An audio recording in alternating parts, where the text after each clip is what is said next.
Good afternoon, ladies and gentlemen. My name is Zainab Al-Sammak. I'm a senior student at the American University of Kuwait, majoring in international relations and minoring in information systems and math.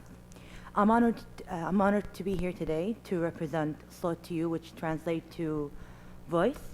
And the outline of my presentation is going to be as the following: AUK and the P2P initiative, our research findings, some of our strategies, some of our implemented project, sorry. So some of our implemented project, and then I'll conclude by talking about the future of SOUT.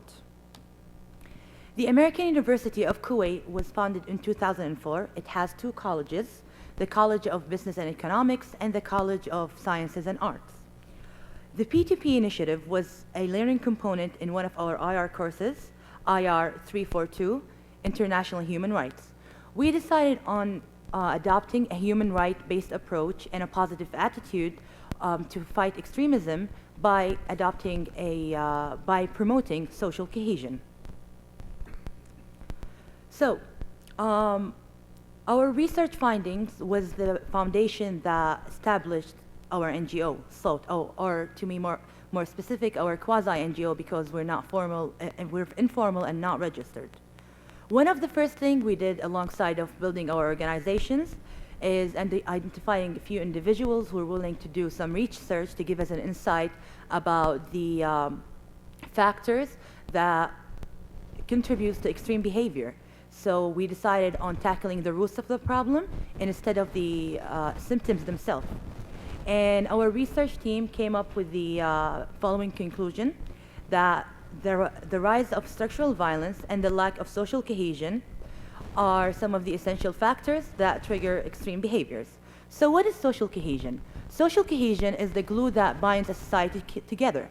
A cohesive society is a society founded upon a sense of similarities and responsibilities between its members towards each other. And the interplay between social capital and human capital contribute greatly to the cohesiveness of the society.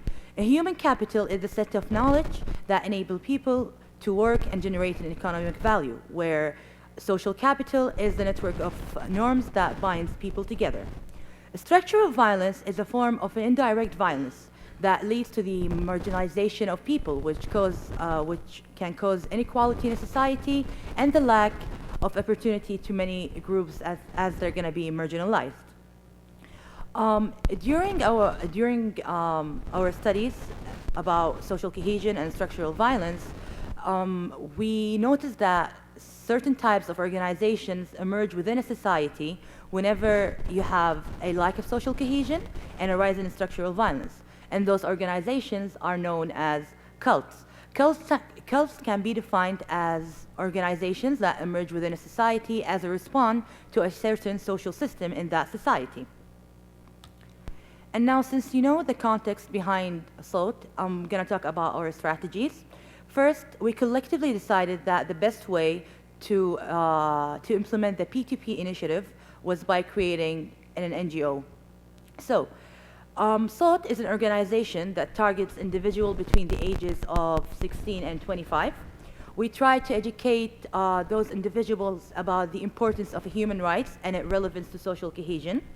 We seek to develop a platform via social media for the youth to communicate and address issues that they feel it's important to them and to express their point of views. And we aspire to cultivate a culture of civic engagement and social equality, and we respect rights codified in the Universal Declaration of Human Rights. Our targeted audience were the global civil society and the silent majority. The global civil society are those who are vocal about their opinions and point of view regarding policies and regulations, and they might even campaign across borders to reach their aim. Where the silent majority, as we define them, are those individuals who are not a part of who are not a part of an organization, but they have their own views, but they share them in private thanks to technology. And to complement our targeted audience, we decided to concentrate on issues that has a global and a local impact. That's why our first campaign targeted stateless people as it's a global issue, and it resonates in Kuwait under the name of Bidun. Bidun is it's the name that the community of stateless people in Kuwait has, and it literally translates into without.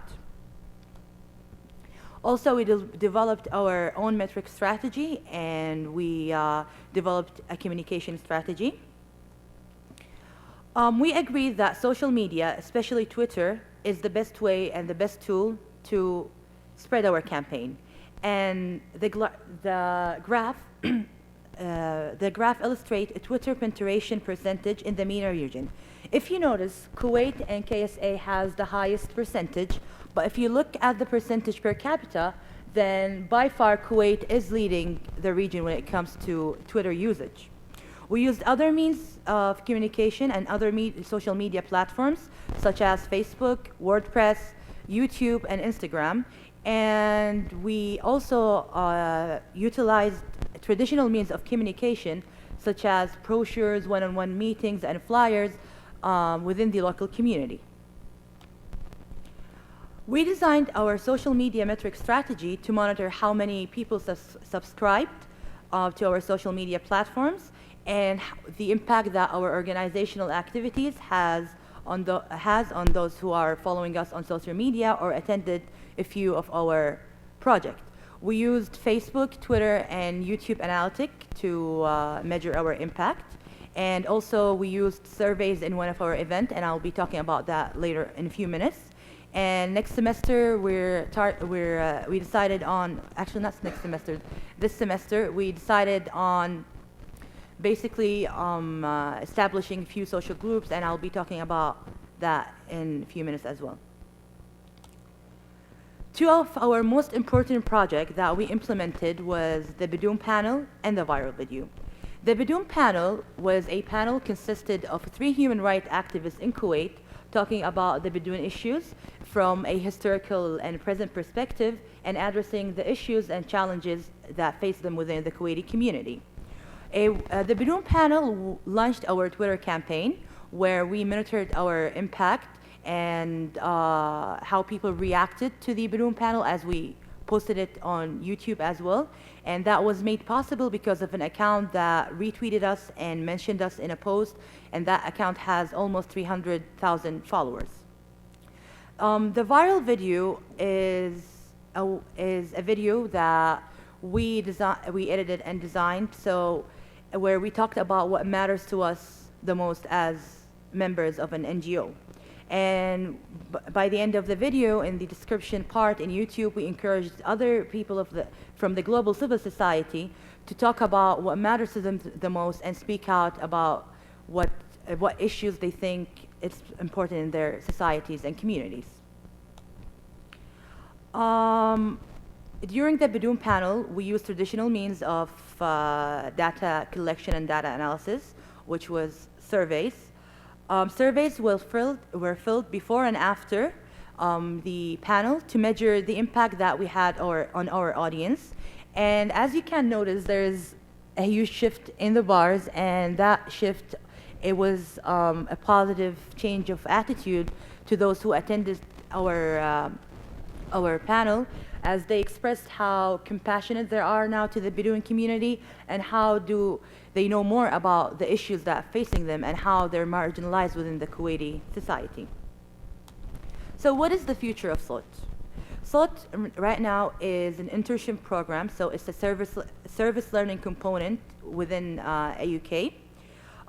We decided on broadening our horizon by targeting other issues such as women's rights and migrant workers. We're planning on enhancing our marketing strategies and our metric strategies. Also, we're adopting a semi-monthly movie night followed by a focus group.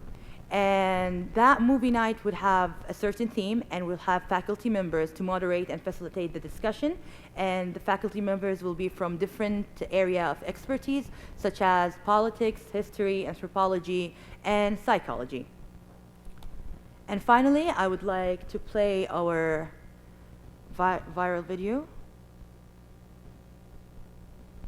Declarations, conventions, and covenants of human rights have become an integral part of international law. Yet humanity still faces gross human rights violations to this day. At least 10 million people around the world are stateless. Most of these people are stateless by no fault of their own, but because of discrimination, redrawing of borders, and gaps in nationality laws.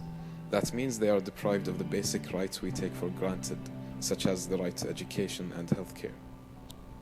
750 million people around the world lack access to safe drinkable water, approximately 1 in every 9 people. Each year, 3.1 million children under the age of 5 die of hunger and poor nutrition. More than 800,000 victims are trafficked across international borders every year. There are 27 million slaves in our world today. This is the highest recorded number of slavery throughout all of history. Torture is still taking place in 141 countries. We are standing by as hundreds of people are routinely tortured in 3/4 of the world. It is our duty to speak out against this abuse. The total number of migrants has risen by 57 million since 2002. In some parts of the world, migrant workers are beaten, exploited, and trapped in forced labor situations. 6 in every 10 children between the ages of 2 to 14 are prone to violence. Approximately 121 million children across the globe have no access to education. Women earn between 10 and 30% less income than men in most countries. There are around 781 million illiterate adults, 2/3 of which are women. We live in an increasingly violent world. 526,000 people are killed by armed violence every year. Every minute, 1 person dies of armed violence. 12.2% are killed in conflict settings. These are but some aspects of the harsh reality we aspire to eradicate. So take down the ribbon and speak out. Speak out against poverty and starvation. Speak out against human trafficking. Speak out against torture. Speak out against exploitation. Speak out for the children. Speak out for female empowerment. It's time to speak out against the use of mercenaries in conflict settings. Speak out on behalf of the voiceless. Thank you.